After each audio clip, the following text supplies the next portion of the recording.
guys, welcome to the show. The Iridiots are here. All right, guys. Hello. Hello. Morning. Hello.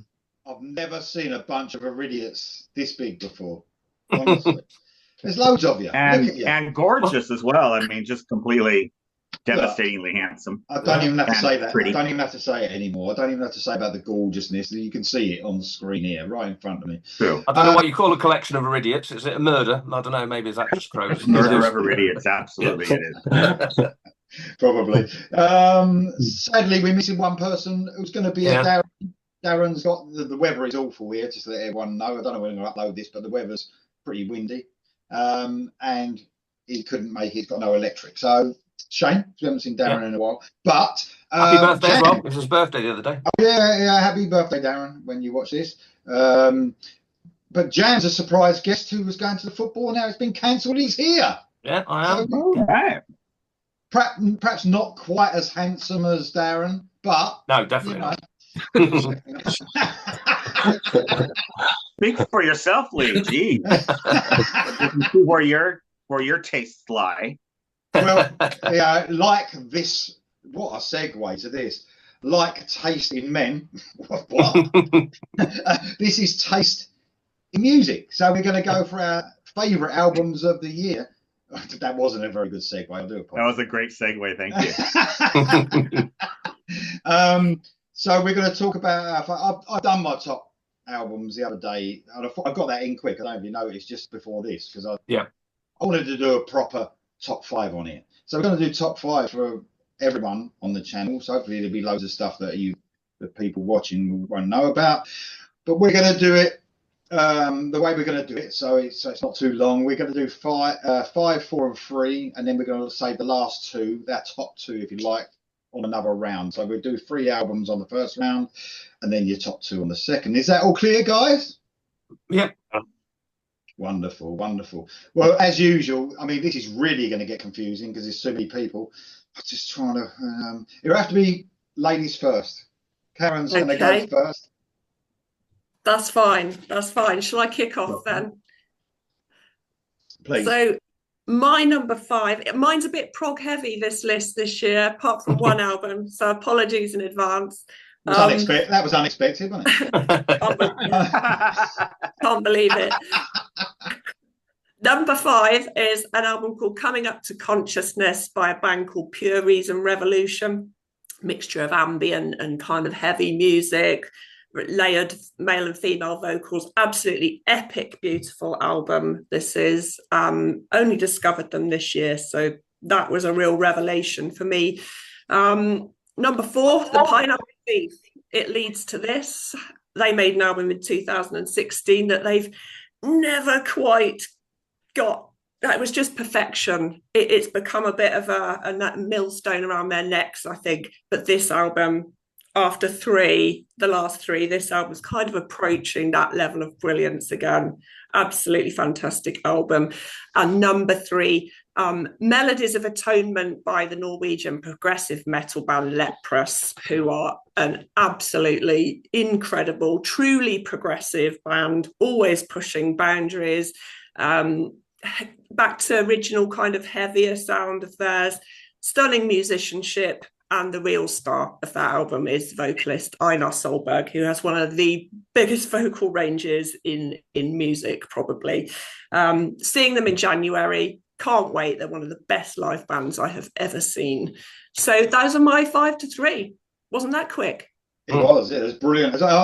You know what, Leprous, I was expecting that might have been higher. Yeah. I keep hearing you talking about that band, so that's a surprise for me, number 3. But thank you very much, Karen. Very progressive, your list, I've got to say. Yeah, well, no surprise there. This next one isn't really progressive. You might be a bit surprised by that. Thank you, Karen.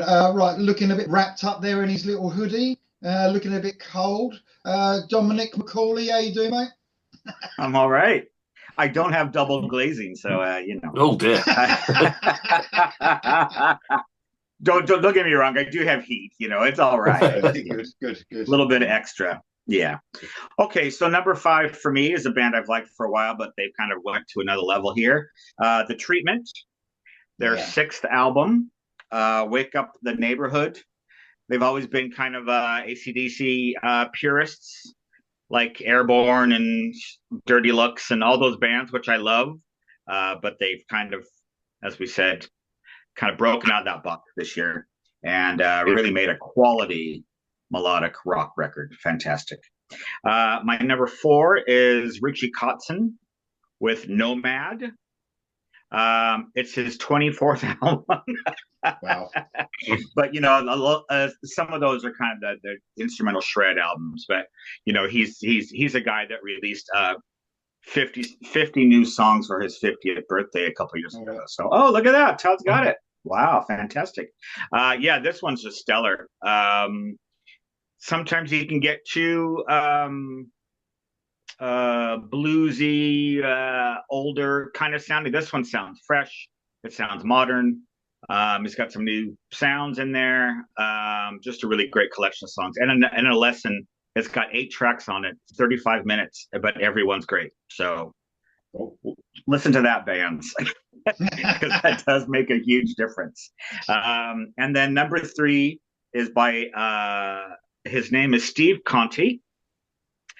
He is currently in Michael Monroe's band and has been for the past 10, 15 years.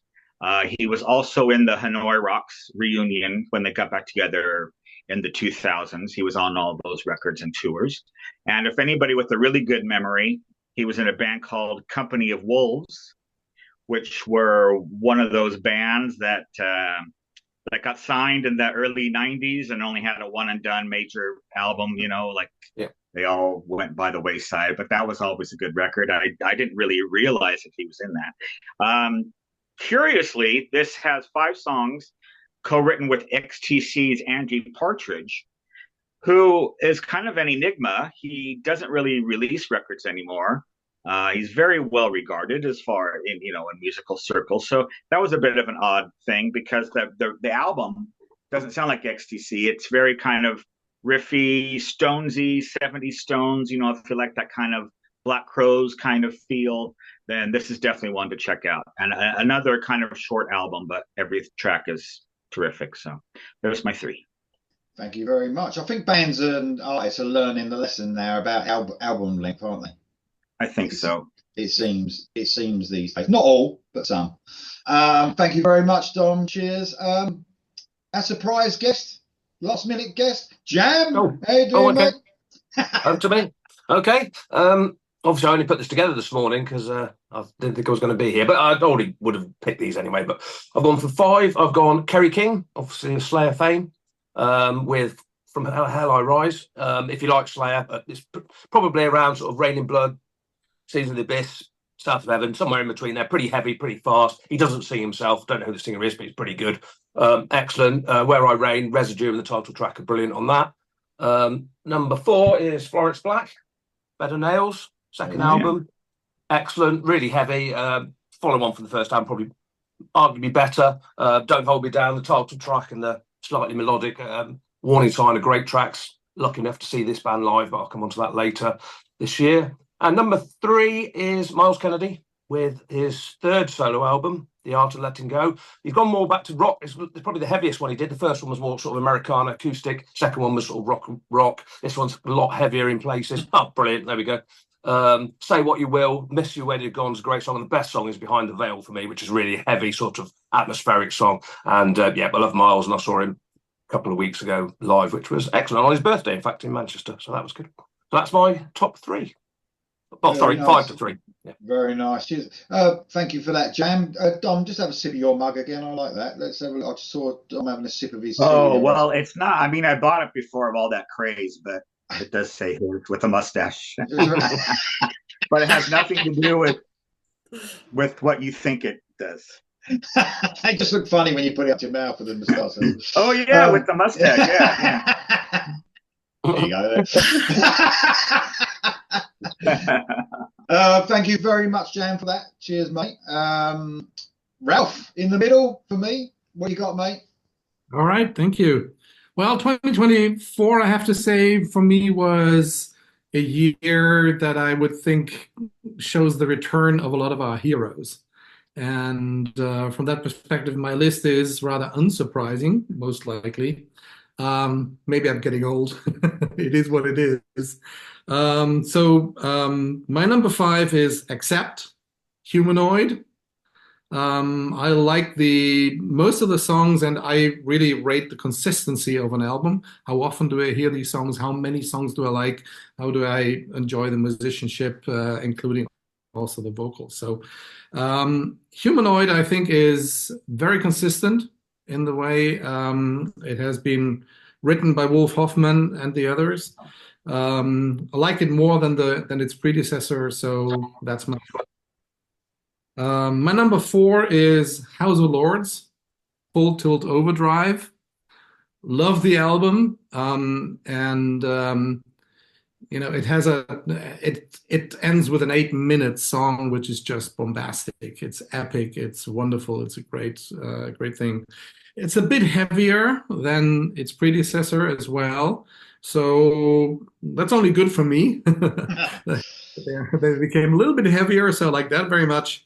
And number 3 for me, very unsurprising, is Victory, Circle of Life. That's also a full throttle, boogie, hard rock, heavy metal album.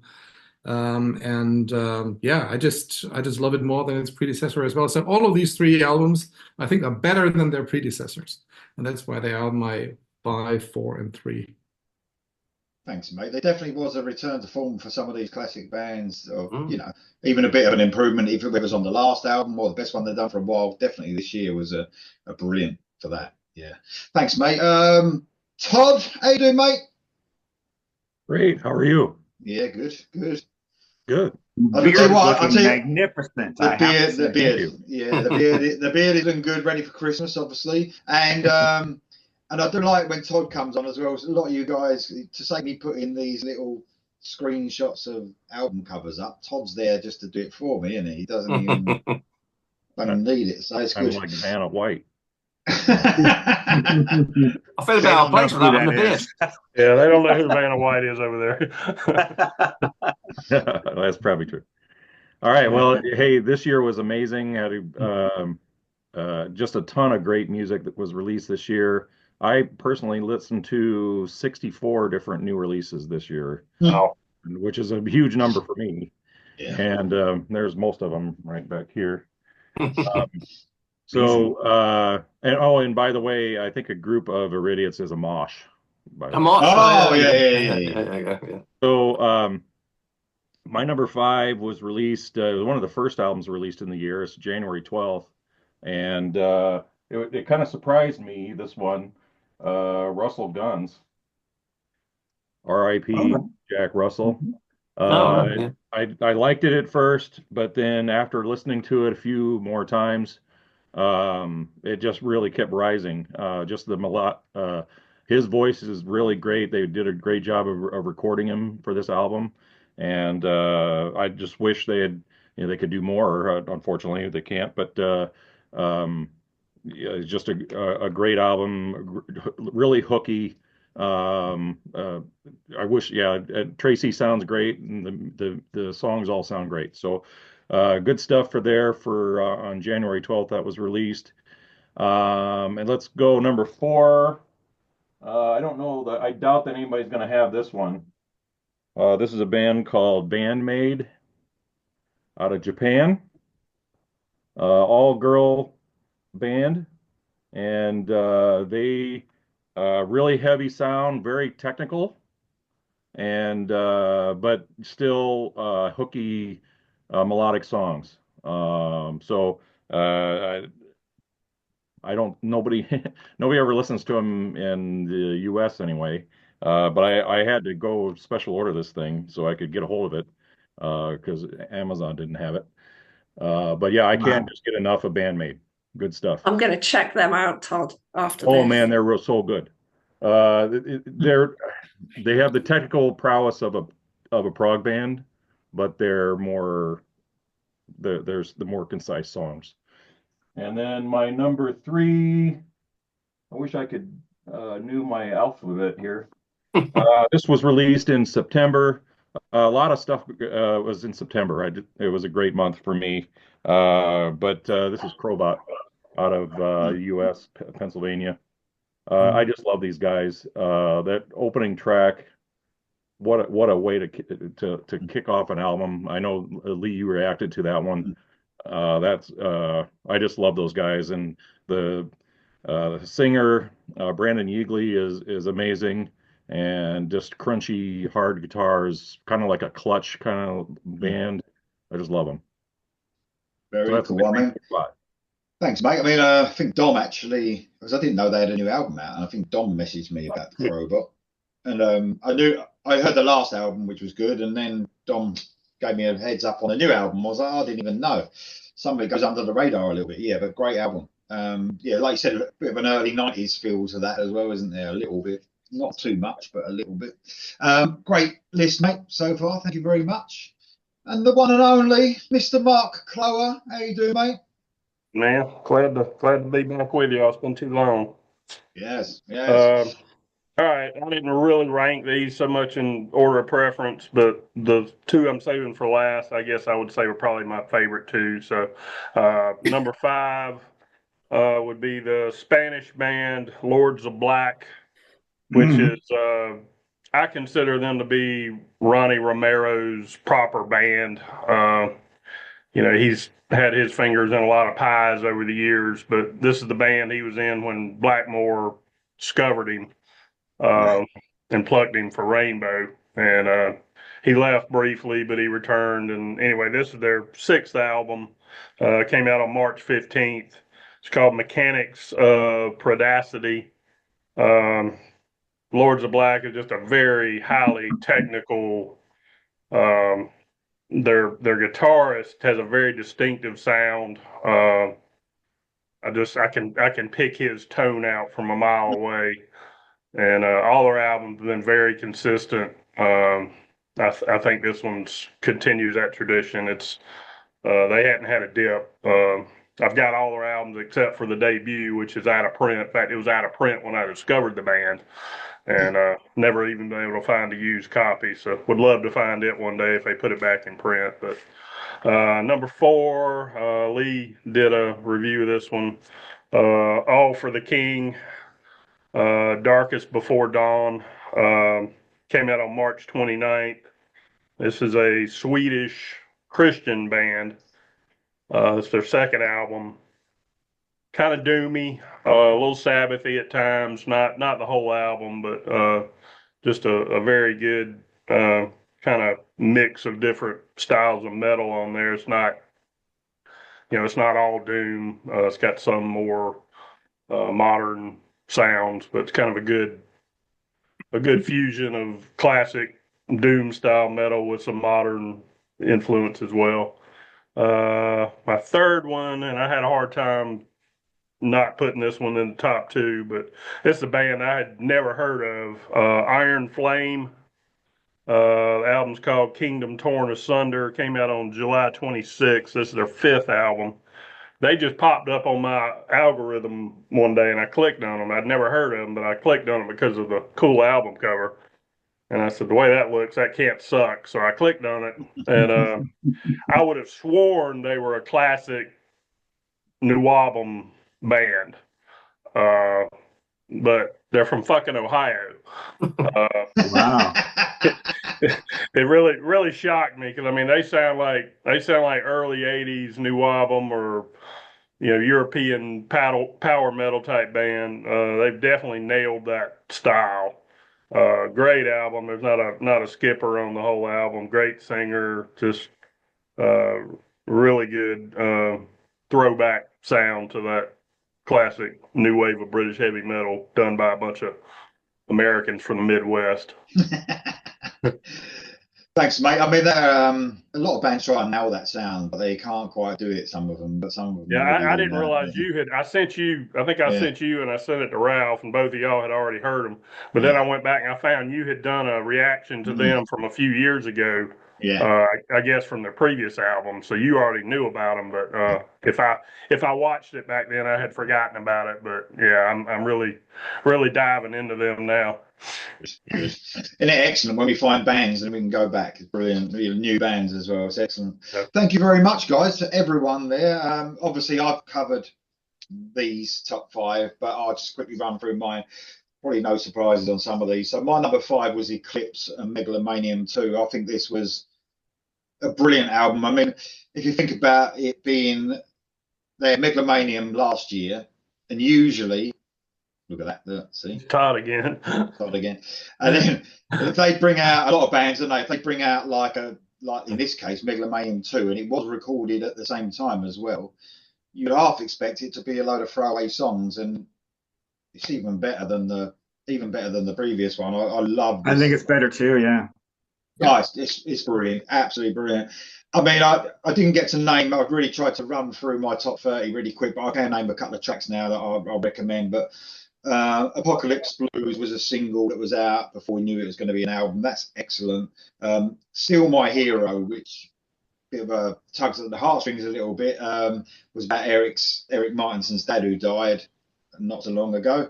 It seems like it's the perfect song for that sort of thing. And 1 in a Million that closes the record off is just a heavy, epic, just riffy masterpiece. Love that album.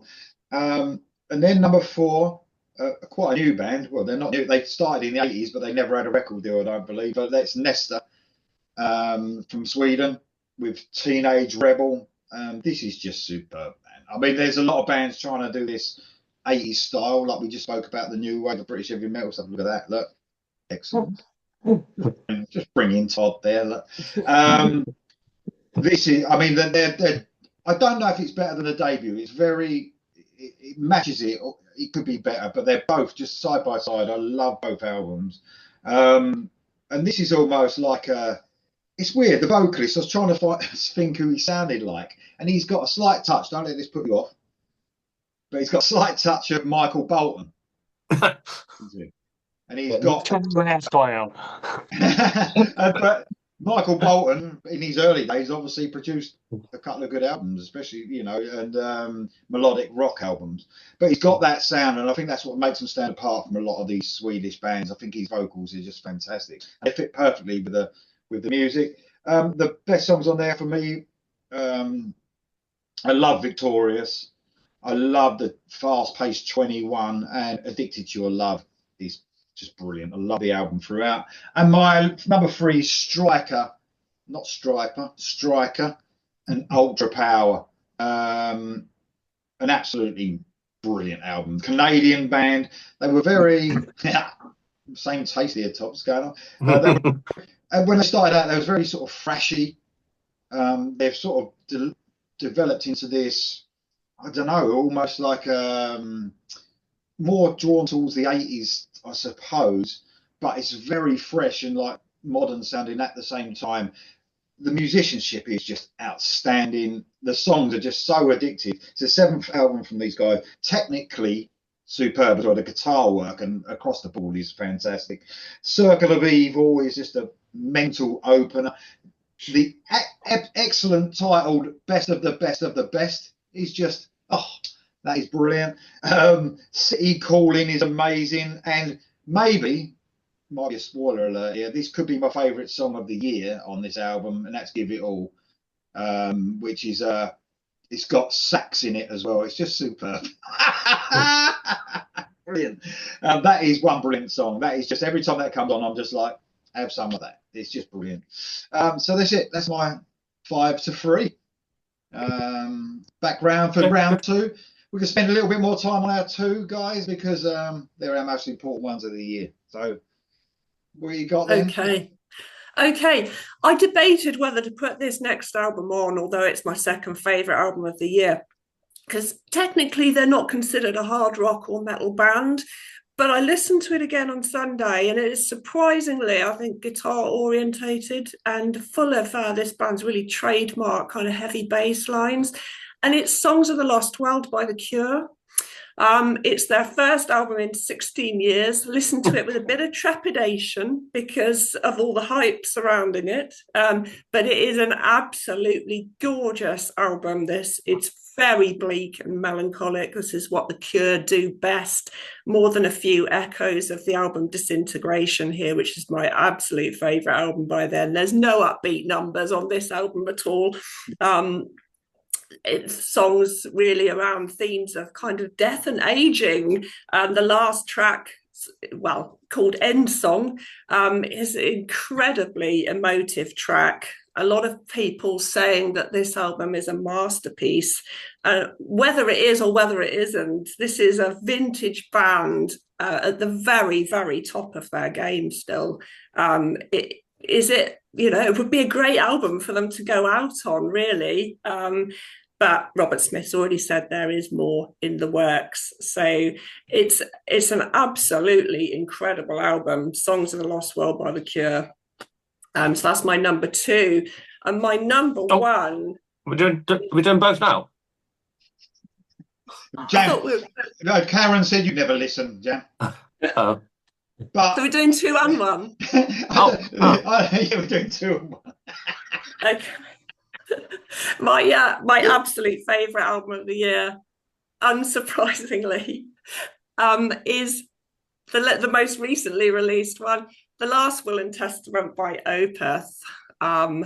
This is I don't even know how to begin describing this album, really. It's incredible. It's a concept album about family secrets being revealed at the reading of the patriarch's will. It's very heavy, but very, very prog as well. Lots of classic kind of 70s prog stylings. The harsh vocals are back. This is a mixture, really, of old Opeth and the kind of newer, sort of more 70s kind of proggy Opeth. But it doesn't sound like a deliberate mixture of those either. It is the musicianship is just mind-blowing, and the vocals, I mean, Michael Ackthart has got an absolutely beautiful tone to his clean vocals, and some of the best harsh vocals in metal, I think. He's got Ian Anderson playing flute on this and doing some narration. Even Joey Tempest sings some backing vocals on one of the tracks. I don't know whether this might go down in history as one of the most important progressive metal albums. Time will tell. Yeah, absolutely incredible. And just a mention for the new drummer, who's a younger drummer. I'm probably going to butcher his name here. Valtteri Väyrynen, I think his name is, replacing the brilliant Martin Axelrod. He is absolutely exceptional on this album, incredibly impressive. This is by far and away my favourite album of this year. I still can't stop listening to it. It's been out, 3 or 4 weeks. Last Will and Testament by Opeth. Thank you. I'll tell you what, Karen, you could make the no one who'd ever like Opeth try and listen to Opeth. You honestly. I mean, I did a reaction to their single, and it was more appreciation than anything else. Yeah, well done for attempting that. That was impressive. I don't think I'm intelligent enough to like Opeth. I think that's the problem. I've either got no patience or not intelligent enough, or both. I'm not really sure. I suppose. It's an album you have to listen to in its entirety, I think, this one. How do I get time for that? Anyway, and as far as your other one is concerned, Darren left me his list here, and Miley Cyrus was his number 1 album. So I think you're all right. I'm safe. Sorry, Darren. I'm joking. Thank you very much, Karen. And as usual, the passion is unbelievable. They should hire you to, like, make people go and see films, and we'd all rush to the cinema. I'm a big Opus fan, as you know. Superb. Thank you very much. Okay. Mean looking John, what you got, mate? Oh, is it me again? Okay. Yeah. So my number 2, I keep waiting for this band to make a bad record, and it just doesn't happen. Guns N' Roses didn't have an album out this year. I mean, if this band got 99 or 0.1% attention that Guns N' Roses did peddling their decades-old shit, I mean, I would be quite happy. House of Lords, Ralph has already mentioned it. Just, it's incredible how they can just pull it out every 2 years, And there's bands that take 10 years to make a record that's not half as good as this. We all know there's a unfortunate illness in the band these days. James Christian came out and said he had cancer. Oh, wow. Just a couple weeks before the record was released. So best wishes to him. You wouldn't know it by hearing this record, man. Oh boy. Just the songs and the production, and they are so consistent, and all of the songs are either are good to great to just epic, just fantastic stuff. The name of the album is Full Tilt Overdrive. It's on Frontiers, of course, and it's their 12th album overall. I don't know how to describe it. It's just fantastic melodic hard rock. That guy's bit of metal in there. You mentioned James Christian, but his voice is like, beautiful to listen to. Isn't it?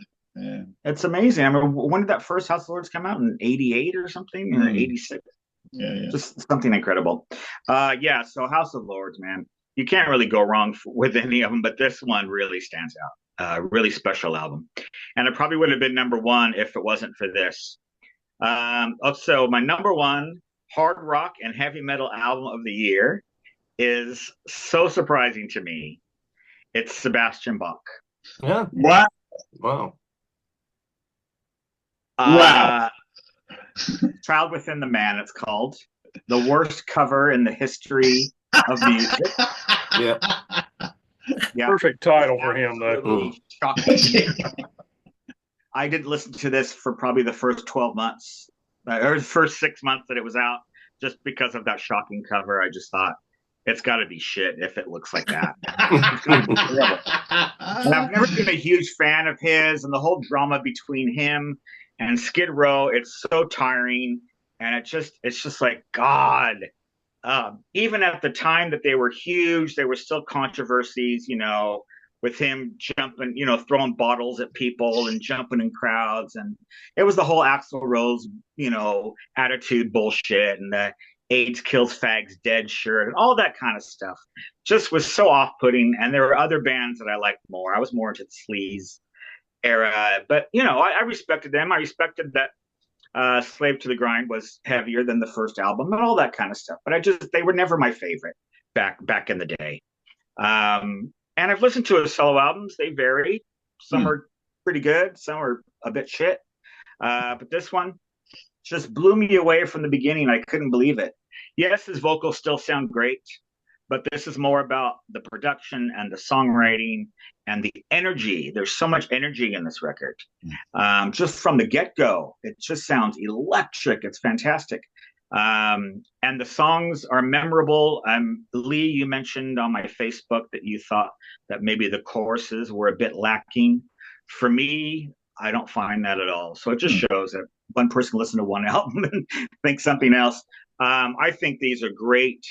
I like how he goes very kind of minor chord on a lot of the choruses where it's catchy, but it's not super mushy or, super melodic.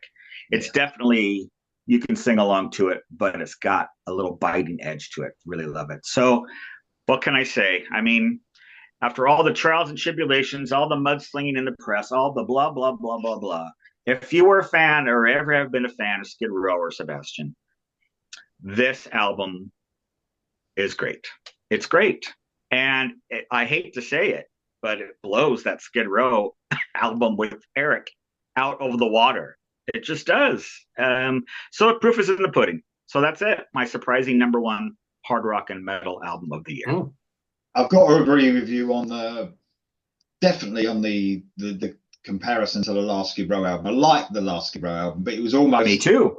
It was almost too safe. It was almost like, I don't know, the Sebastian Bach one is a lot more dangerous sounding, a lot more oomph behind it. That's a good word for it. Yeah, a lot more mean, a bit meaner, yeah, for sure. So yeah, I do agree.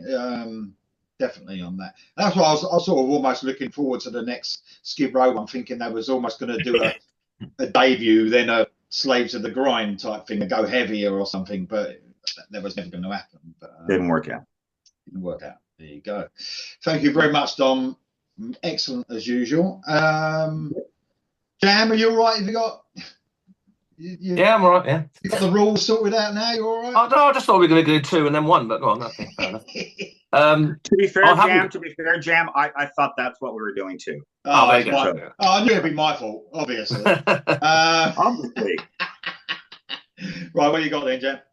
Okay, I haven't got Opeth because I haven't listened to it yet. I've heard the first 2 songs, the singles, and I just haven't got around to listening to it. We're going to see him in February, so obviously I will, and it could end up being the best album this year, but obviously I can't put it in because I haven't listened to it. I'm not going to lie and make it up. So my top 5, I've got 3 British bands, which I think is pretty good, and also if we're doing HMs, my HM is British as well, but we'll come to that. So I've gone number 2, Massive Wagons from Lancashire, I believe. Love this band. I mean, what a live band they are. Saw them this year with support from Florence Black, which, I mean, that's a bill that is at Rock City. Fantastic. Florence Black and the Massive Wagons. Brilliant. This is Earth to Grace is their album. 6th album. They've done quite a lot, more than you think, actually. But it's just, the songwriters just got better. Every song is sort of different. They've obviously got one that sounds a bit like Status Quo. They've got some that are really heavy, some that are more melodic. Sleep Forever, the first track on here, is really heavy and really fast. Is excellent. Missing on TV is a great track. And then for me, the best song is Night Skies. It's amazing. It's a play on words. Night skies, nice guys. If you watch the video, it all makes sense. It's a song about people who put a smile on their face, even though they're inside they're struggling a little bit. And the video is brilliant. Lee's done a reaction to it if you haven't seen it. And the song is just, the video is brilliant as well. So there you go. Massive Wagons, great fun band, but some serious side to them as well. And I've met the frontman Baz, and they're really nice, really good fella as well. So that's good. And then number 1 isn't hard rock, actually, but I'm going to put it in because it's David Gilmour for me.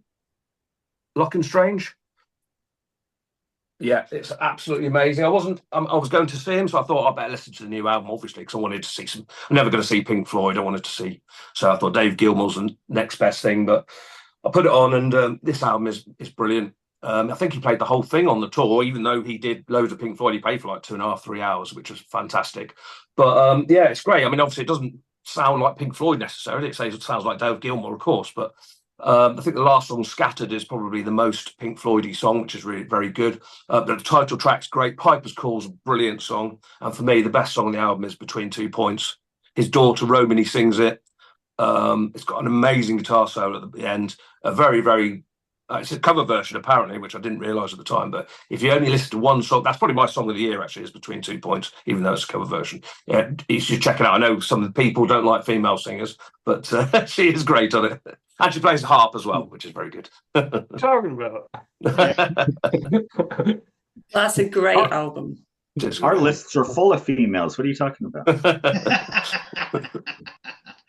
By the way, we love females, right? We're not like that at all. But got to back you up on the massive. Got you back you up on Massive Wagons there, though. I caught them live, didn't I, at a festival this year, and I was really impressed. I mean, I went to see them without knowing.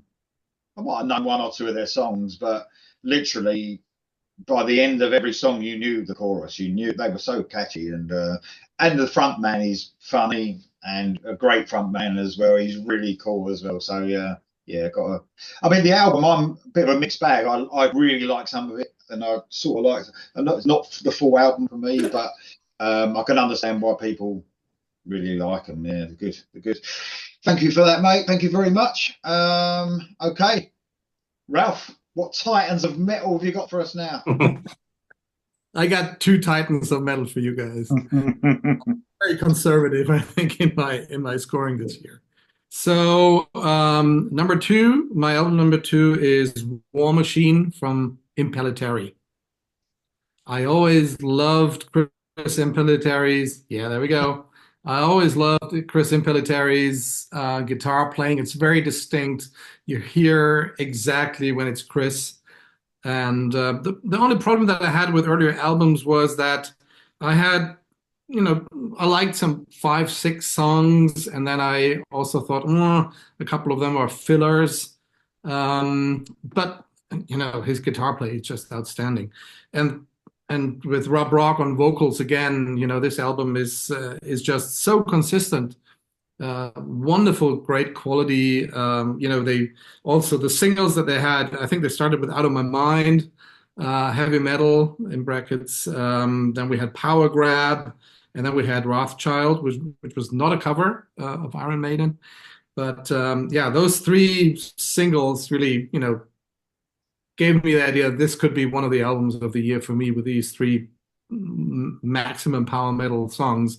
And then when I got the album, it's so consistent. It's from song 1 to song 11. It's just full throttle metal and great song quality. So that is why I've chosen for Impellitteri War Machine as my number 2.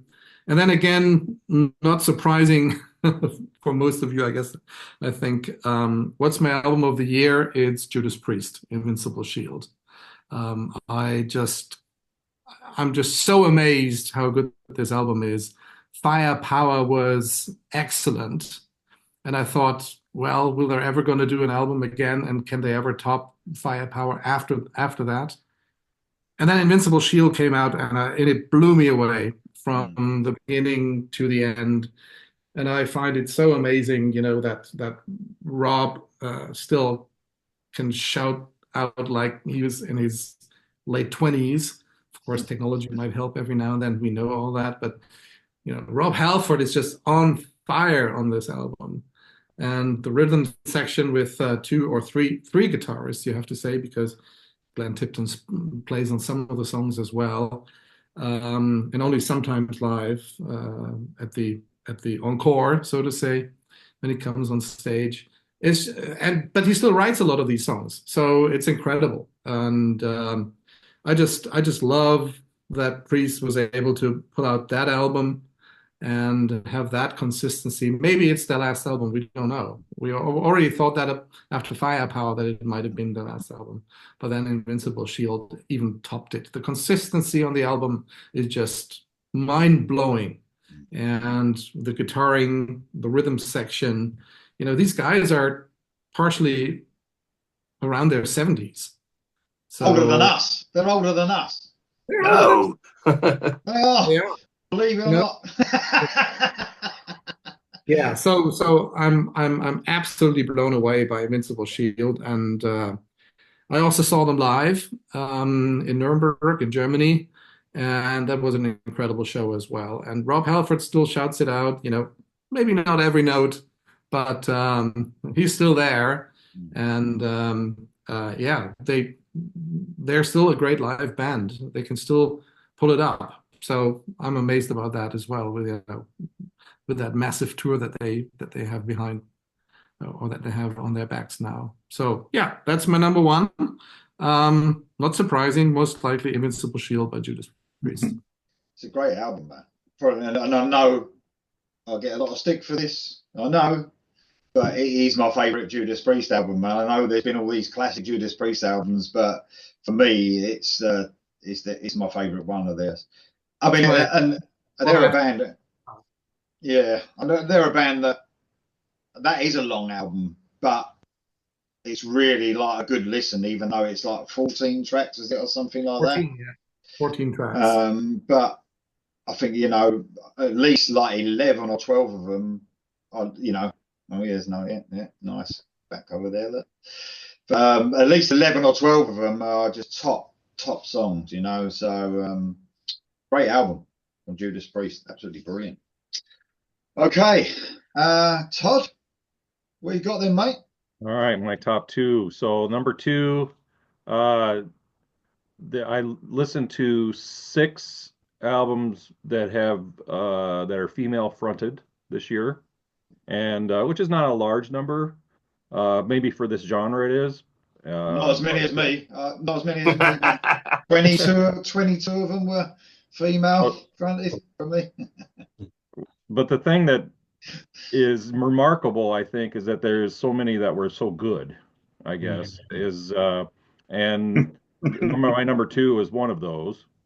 And it kind of surprised me, not that it was because George Lynch is in the band, not because of that, because I usually like George Lynch quite a bit, and I did here as well, but just that normally I like them quite a bit, but they never quite make my top whatever. But in this case, Cassandra's Crossing did it. Came out in October 25th. If maybe a good way to describe it is if Lizzie Hale sang for Dokken. This is what you'd get. And you think, well, that doesn't quite work. It wouldn't work. Well, it does work, and it works very, very well. Her vocals are amazing, really strong vocalist.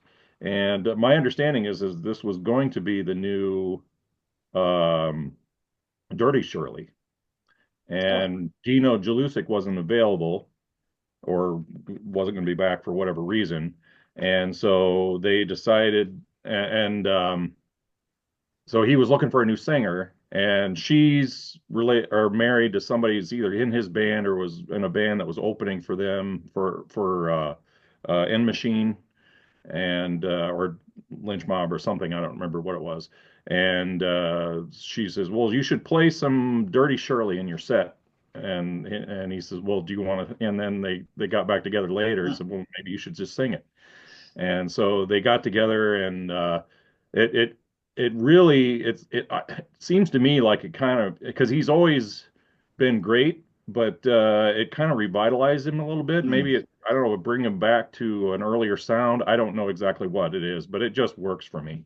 It's so good, and the hooks are really good.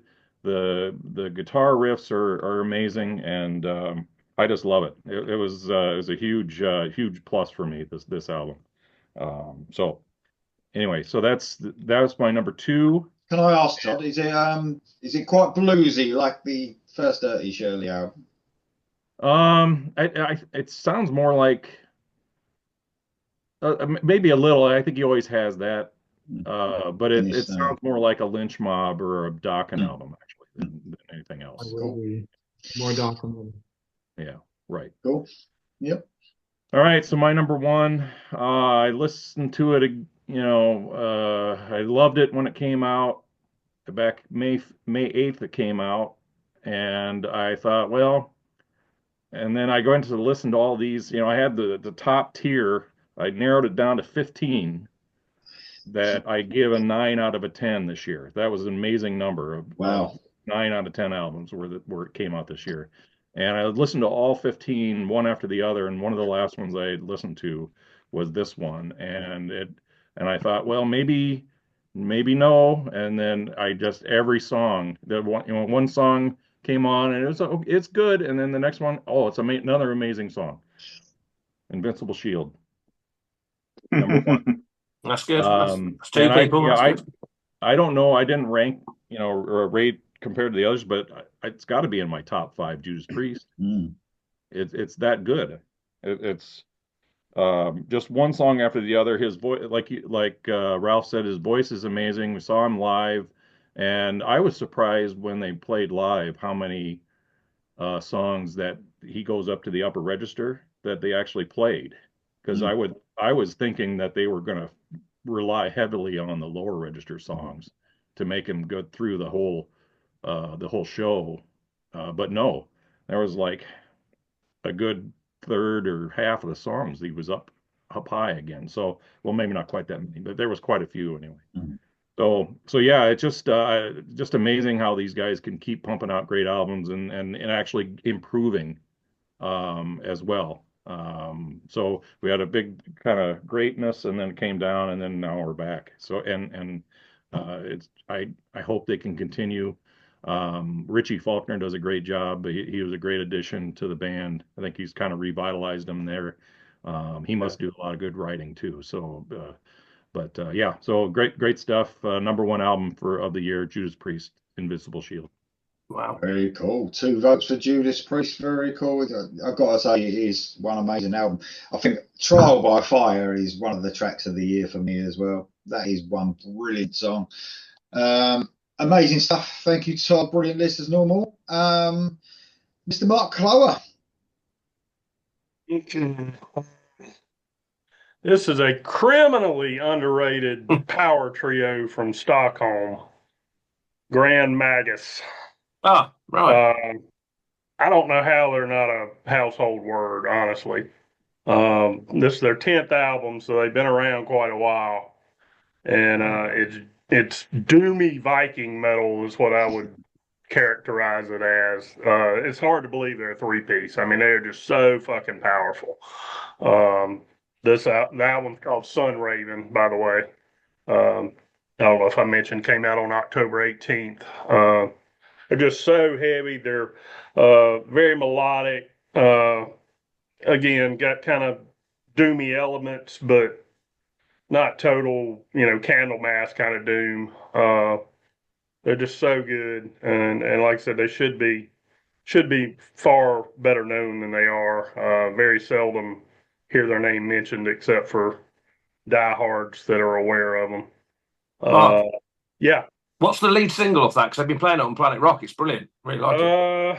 I don't know because I can't remember what it's called. I don't know which one they released as a single. When I saw they had a new album out, I instantly ordered it. Okay. And if they've got a video, I hadn't stumbled on it yet. But the whole album smokes. I mean, there's not every song on it could be a single, and it's not so out there that it wouldn't appeal to a wide audience. So like I said, they should be so much better known than they are. Just amazing band. They're supporting Opeth when we go see them. So we're going to watch them. Wow. So I envy you for getting to see them. I'm sure they'll never play anywhere where I can go see them. Hey, Mark, I think Skybound was the first single. Sorry? I think Skybound was the first single. I don't know if it was that one, the one I heard, but anyway, it's good, whatever it was. It sounded a little bit like one of their songs came on the other day when I was in the car. It sounded like Sorcerer a little bit. Yeah, well. That's the one. That's the one. Yeah.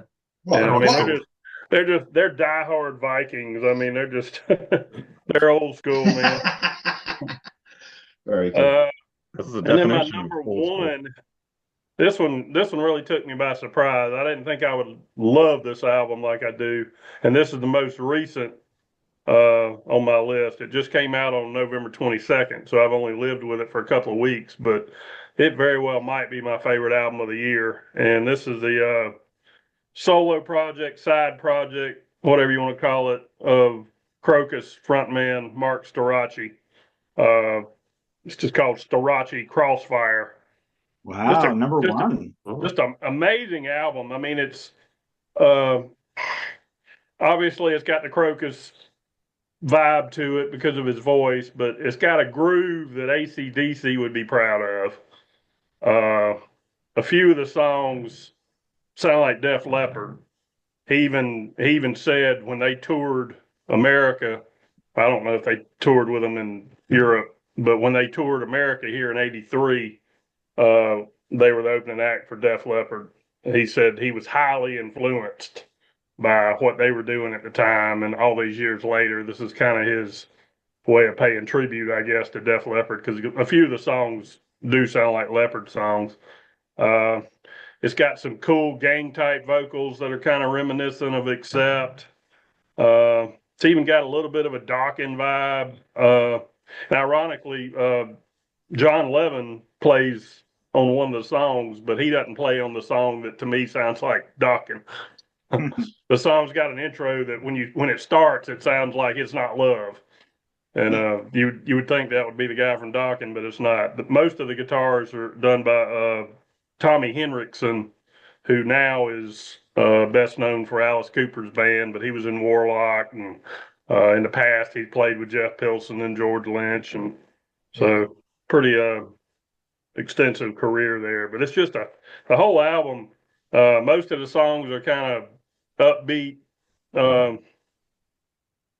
faster paced songs. There are a couple that are not doomy, but more brooding, moody type songs. And then, of course, the last song is the obligatory ballad, which kind of unusual hearing Mark Storace do a full on ballad.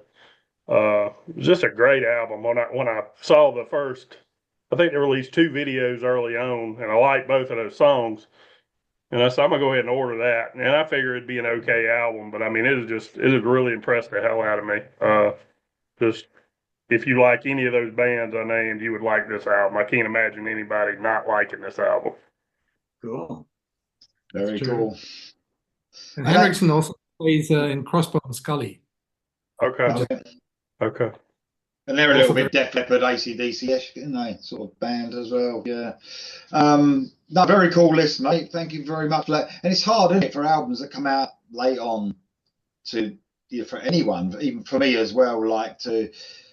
I always think that I'd love every album of the year to come out in January, and then I could just, give them a proper listen all the way through the year, because of course I reset on January the 1st for the following year, don't I? So I'm like, if something comes out in December, well, I'm going to spend a couple of weeks with it. That'd be about it. But very cool list, mate. Thank you very much. Like I said, this song would hit me the way it did, that fast. Just from the time I put it in, I said, it's not a bad song on here. I've only had it for 2 weeks, and like I said, it's definitely in my top 3, obviously, but great album. Thank you very much, mate. Thank you to everyone. Well, here's my top 2. So on my number 2, this is a band I found on their 4th album, but this was their 5th, and this is Blacktop Mojo and the album Pollen. I just love this band. American hard rock band. Matt James, the lead singer, is just it's got a voice to die for. A lot of southern rock, classic American rock sort of band, and I think they perfected their sound on this particular album. It's just brilliant. So if you want to check them out, well, I'm going to see them in concerts. It's their first time to the UK. Yeah, going to Bristol. They're playing with Shaman's Harvest, another American band, which is good. And obviously, yes, that's in March. The songs to check out, well, they're all amazing, to tell you the truth, but at the end is going to come. Red Enough, Rise, and Born to Lose are just fantastic songs. And my last one is a concept album. It's the Swedish band Seventh Crystal, The Entity. Love this band. I'm just hooked on this band. This is the 3rd album from these guys. Their first album was brilliant. It made it into my top albums, but nowhere near the top. But they right at the top. But then Wonderland came out last year, made it to my 2nd album of the year. This came out this year. It's my favourite. It's a bit proggy, a little bit proggy, but a bit heavier as well. Christian Fair is one of the best songwriters, in my opinion, out there. One of the best vocalists out there. Full up with just brilliant songs. 404 is excellent. Path of the Absurd, Mayflower, and the excellent ballad Siren song. Just it's excellent, man. This album is absolutely superb from beginning to end. That is everyone's top albums of the year. Thanks for joining me. Has anyone got a quick honourable mention they want to do? How about we do one each? If you want to mention, look at Jam. He's like, yeah, I want loads. I only got one. How about one honourable mention round the houses then? What you got for me, Karen? Oh, I got about 8, so I'm just going to pick one. I'm going to say, I've got to say Theories of Emptiness by Evergrey. Oh, what album? Yeah. Banging album. I love that band. It just didn't make it into the top 5, but it's definitely one of my favourite albums of this year. Yeah, love it. Thank you very much. Excellent album. Brilliant. Love that album. You got any, Dom? Got one? Yeah, I'll mention one that I didn't put in the list just because I'm trying to keep it hard rock, heavy metal, But there's a prog band I love called Frost Asterisk. Yes. And this album, Life in the Wires, when I first heard it, I wanted to cry and shit myself all at the same time. It was one of those things where every song just came on and just like, I just can't fucking believe it. You get that churning in your stomach, like, oh, this feels weird. Just like music, like the best music does for you. You know what I mean? And this one just, man, fantastic. So I can highly recommend Frost Asterisk Life in the Wires. It is Excellent. prog, but it's so melodic, and they don't really have any 15-minute songs, so they're kind of neo prog, I guess is the right word for it now. But anyway, there you go. Thank you very much, Don. Cry and shit yourself at the same time. I've done that. Yeah. I've done that before. Yeah. In a good way. Okay, yeah.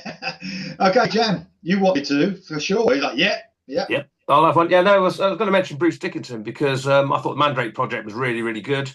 But for me, seeing he did the tour, so I saw him in Rock City. To see Bruce on the stage at Rock City is quite amazing, really. Obviously, he used to massive arenas and stuff. But I think for me, as a factor, I didn't really delve into his catalogue particularly because I didn't like Tattooed Millionaire when it came out. It was like soft rock, not very good. So I didn't particularly listen to it. But going back to some of his other albums, stuff like Tears of a Dragon and, that the one we gets abducted by aliens, can't remember what it's Abduction. It's called Abduction, isn't it? That's a great song, and it's really heavy and really good. And this is a heavy, great album by Bruce, and he's still got the vocals, even though he's obviously had his problems with his throat, obviously. But Bruce Dickinson, Mandrake Project, excellent. Good shout. Do you think Bruce actually almost sounds better now than before that? He sounds incredible. He does. I think he certainly sounds different, but as an older man, obviously, as well. But he's brilliant. He's excellent. It's great live. Yeah. I don't think he sounds that bad I think he sounds better compared to more recent albums. Oh, I don't really think he sounds bad. I just no. Can't say he sounds better than he did in '85. Yeah, I couldn't say better. I can't say that. Don't know. I think he sounds great. He does. Yeah. He does. Yeah, it sounds great, and I like that record quite a bit. So. Yeah. No, good shout out. Thanks, mate. Okay, Ralph, we got. Yeah, I have my number 6 to 10, and I'm going to choose for one, and that's the album that I have on number 10, and it's Flotsam and Jetsam. I Am the One. This is the first album of Flotsam and Jetsam where I like every song. Very seldomly the case. Consistency here again, and it's just so fucking heavy. It's so yeah, Flotsam and Jetsam. Is Jason Newsted still back, or has he got left again? No, he's not in the band anymore. No band anymore. Eric Knudsen, though, his vocals in that band are just amazing, aren't they? Just absolutely amazing. Yeah. Okay, Todd, what you got, mate? I'm going to pick my number 7 actually, because somebody mentioned number 6 as a little bit of a left turn.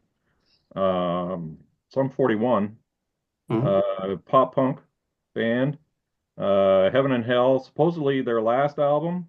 I don't know if they've been having some medical problems or something. I'm not sure exactly what it is, but if you like a little bit of pop punk, this is very, very good. It's a double albums, two discs, although neither disc is over a half an hour, so you could fit it all on one disc. But I understand that it's called Heaven and Hell, and the one disc is Heaven, the other one's Hell, and apparently, supposedly, the first disc is more pop punk kind of stuff, and then the second one's supposed to be more hard rock kind of stuff. But I didn't really notice a huge difference between the two. But there's just some really hooky, great songs on here. Landmines is one to listen to, and Dopamine is another one that's very, very hooky.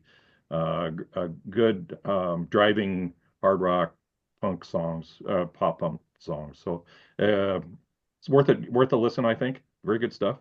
I loved it. Yeah, I think Sum 41, I've got problems at the moment, but they are finishing. This is the end. It's their last ever tour and stuff, so they won't be a band anymore. But they have got problems. They've had to cancel, I think, in Australia, haven't they, or somewhere, because of health I didn't issues. hear the whole story about what was going on, but it's apparently it's their last album. Yeah. Cheers, Todd. And Mark, got one for us, mate? Well, I had 4, but if I only got to pick one, I got to get this one in, because this one was really should have had it in my top 5, because it is one of my definitely in my top 3 favorite albums. But Lee has covered it so much in depth, I just decided to cover something else. But Stryper, When We Were Kings, one of the most consistent albums of their career. I think it definitely tops the last album, The Final Battle. Just a a banger of an album, and there's only maybe 2 songs on it that I don't love. So it's definitely a top album. But Lee gave such an in-depth review of every song on it, I figured I would touch on some different stuff. I think it's one of the best, not only of the last new ones. I think it's probably one of the best of their career, without doubt. Yeah. And they brought that element of that pop metal that they had in the 80s back a little bit, which is really good. Such a consistent band. That's actually going to be my honourable mention, so I'm going to choose one other. So I'm going to go for a band. I think Jan might have heard a few of these songs. He might, when I did a reaction. But Odd Crew have got a new album out, just come out. Dark Matters Part 3. They're a Bulgarian metal band. Just brilliant, really sort of almost dreamlike metal, a little tiny bit of prog in there, I would say, just maybe. But I'm going. It looks like I might be going to see him as well in London. So I'm going to go back and then travel on the train to London, maybe to go and see Odd Crew. Oh. So they're doing a one-off gig in London. So yeah, really looking forward to that. So yeah, that's my honourable mention. All a bit of variation as well from what I normally listen to Odd Crew, but love them. Guys, it's been an absolute pleasure. What a panel. Honestly, what a panel. Unbelievable. So, guys, I mean, obviously, we're going to be catching up with a load more stuff. I was thinking of doing some more rounding up the end of the year stuff where maybe we can talk offline after this, but it's been such a pleasure having you on. Anyone who's watching this, obviously, put your top 5 in as well of the year. That'd be great. But some brilliant recommendations from you guys as usual. Until next time. See you soon. See you later. Yeah. Happy Christmas.